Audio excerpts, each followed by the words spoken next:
What's up everyone? Welcome back to the channel. Today we're talking about one of Fujifilm's most iconic cameras, the Fujifilm X100T. Now, here's the big question. Is it still worth buying in 2026? With the Fuji X106 selling for crazy price and the Sony X100 series becoming harder to find, does it still make sense to buy a camera that was released more than 10 years ago? Let's find out.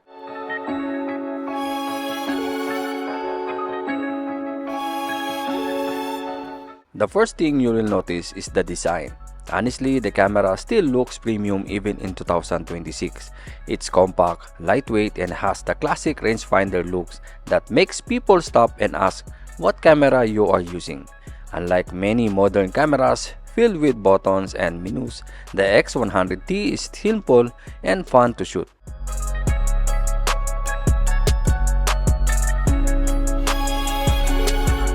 Inside you get a 16-megapixel APS-C X-Trans II sensor.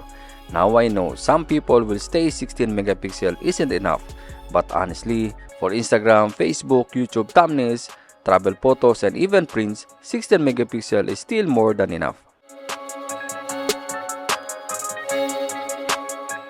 This is where the Fujifilm X100T really shines.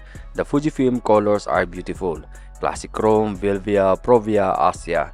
Straight out of the camera, the photos already look amazing. Many times you won't even need to edit.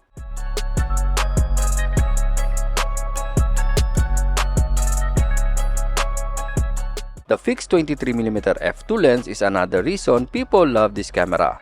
It's equivalent of 35mm full-frame lens, making it perfect for street photography, travel, daily life, portraits, cafes, and landscapes.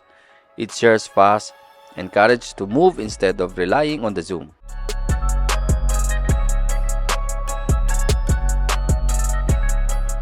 One feature we still feel special today is the hybrid viewfinder.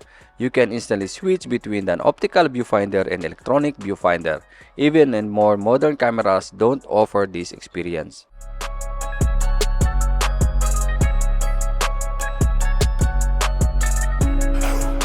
So, who should buy the Fujifilm X100T in 2026? I think it's perfect for travel photographers, street photographers, beginners who want a premium camera, content creators, anyone who loves Fujifilm colors, anyone who wants to enjoy photography again.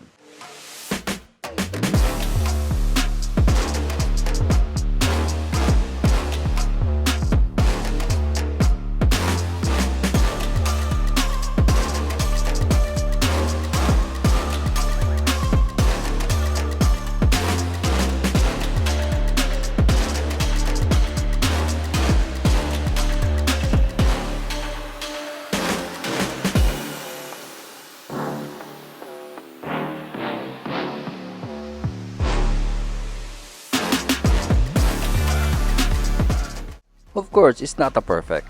Autofocus is lower than modern Fujifilm cameras. There's no in-body image stabilization, video features are basic, the screen doesn't flip, and because it's popular, prices can sometimes be higher than expected.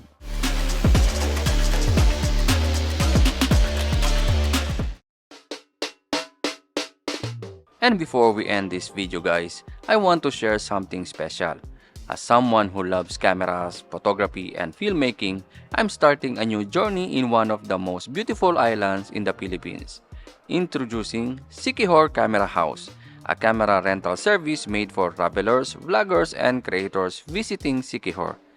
Soon you can rent cameras, lenses, and creator tools, from simple travel cameras, vlogging setup, up to cinematic creator packages. So even if you travel without bringing your own gear, you can still capture amazing memories, because when you visit a beautiful place like Siquijor, don't just explore the island. Capture your story. Our rental service is coming soon, so please support us by liking and following our official Facebook page, Siquijor Camera House. Be part of our journey from the beginning. Rent, shoot, and explore.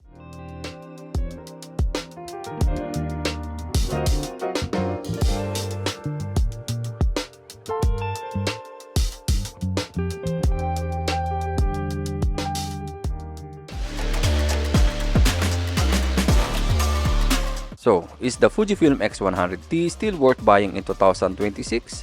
For me, absolutely yes. If you're looking for the latest autofocus technology, this isn't the camera for you. But if you want incredible image quality, legendary Fujifilm colors, and enjoyable shooting experience, and a camera that inspires you to go out and take up photos, the Fujifilm X100T is still one of the best compact cameras you can buy. Sometimes photography isn't about having the newest camera, it's about having a camera that makes you want to shoot.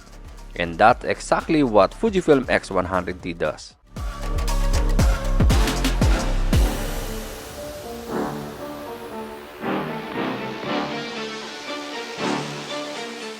If you enjoyed this review, don't forget to like, subscribe, and hit the notification bell because I'll reviewing more cameras that are still worth buying in 2026.